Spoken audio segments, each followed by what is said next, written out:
Assalamualaikum warahmatullahi wabarakatuh. Video kali ini saya akan membahas mengenai laptop Acer Swift 3 seri SF314-43.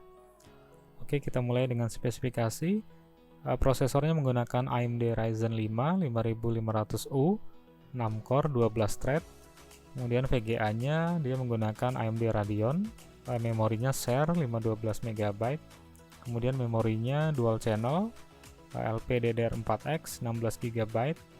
Kemudian harddisknya menggunakan seri NVMe 512 GB.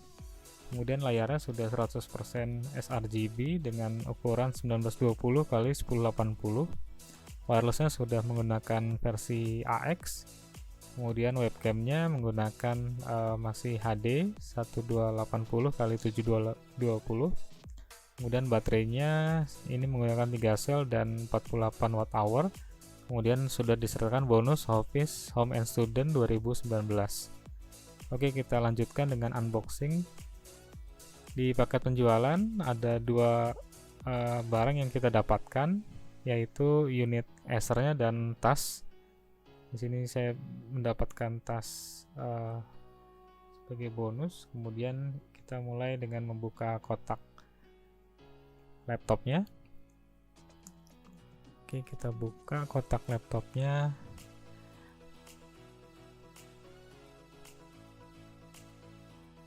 Oke, masih disegel dengan rapi. Nah, kemudian dalam kotak luarnya, nah ini ternyata ada kotak di dalamnya lagi. Jadi boxnya double.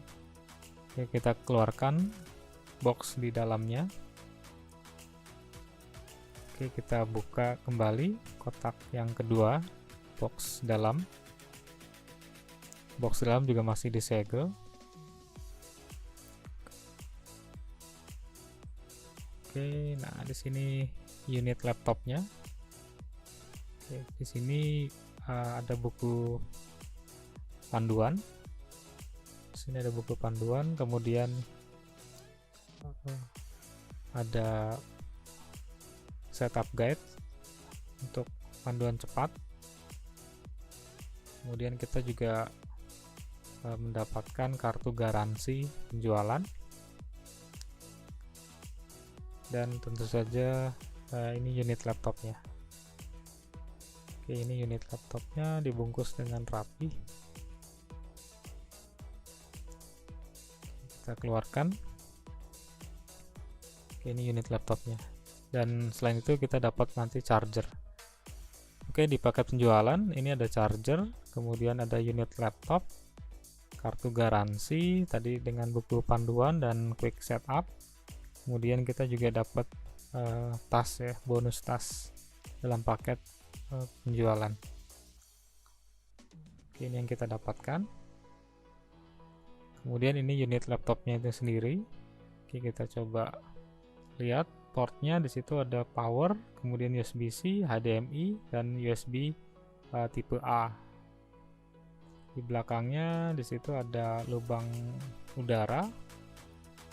Kemudian di sisi satunya lagi ada Kensington lock, kemudian ada USB dan headphone jack.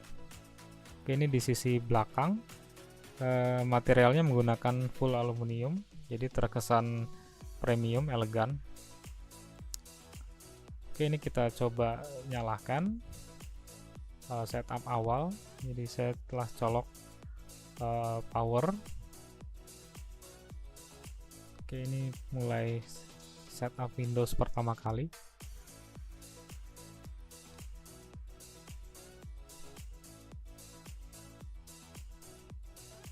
Oke, di sini menggunakan Windows 10 Home Edition. Oke, kita mulai setup ya. Kemudian keyboard by default US. Nah, di sini kita bisa connect atau skip networknya. Di sini juga kita bisa continue without setup tadi. Kemudian dia restart.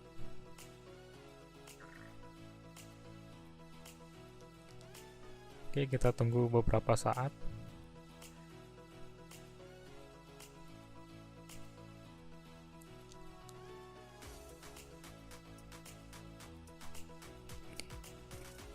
Setelah ini kita akan setup lagi beberapa hal.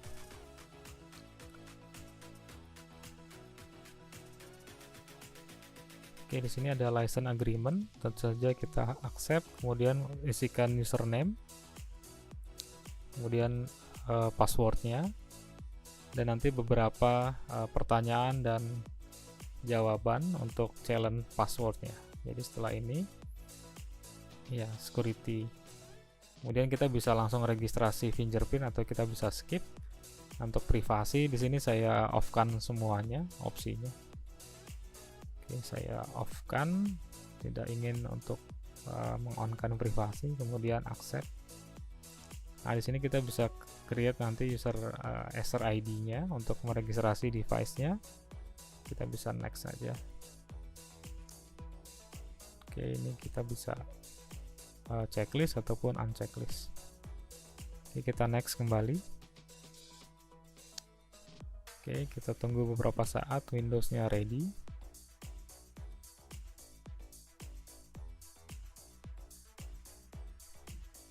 Proses aktualnya mungkin sekitar 10 atau 15 menit untuk melakukan setup Windows. Jadi ini saya percepat.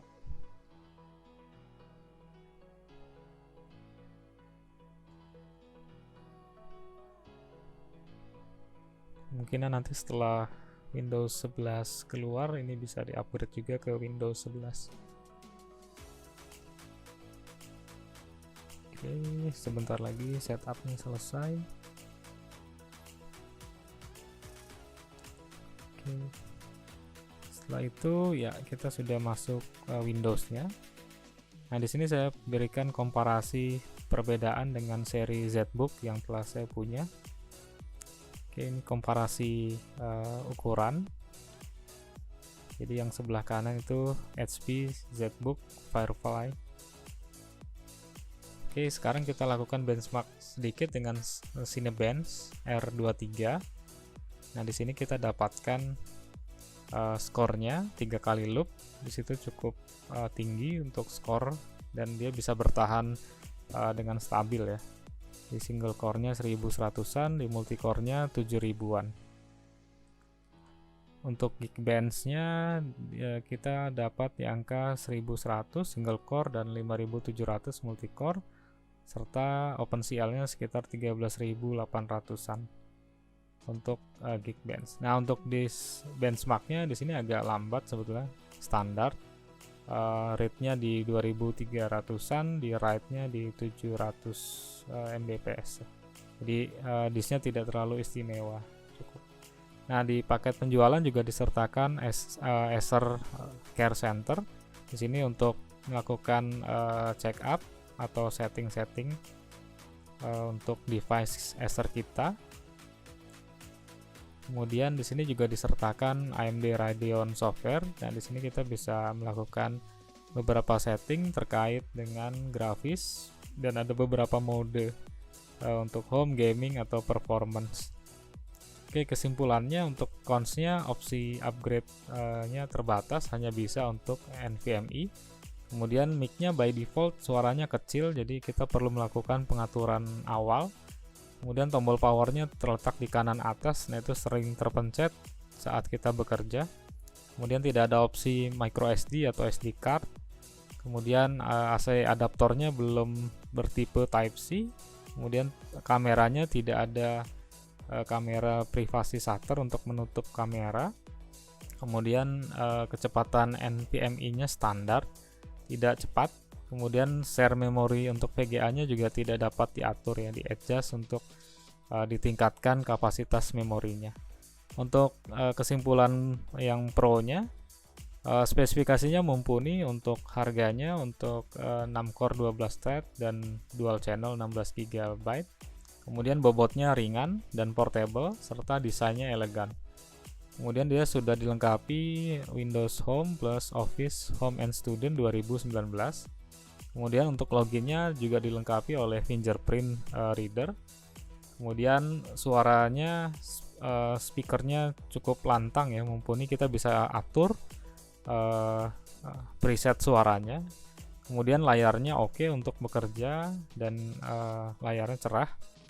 Kemudian pilihan portnya cukup lengkap dan daya tahan baterainya baik, bisa 7-9 jam untuk produktivitas yang ringan, serta harganya yang cukup bersaing. Oke, mungkin sekian dari saya. Terima kasih. Wassalamualaikum warahmatullahi wabarakatuh.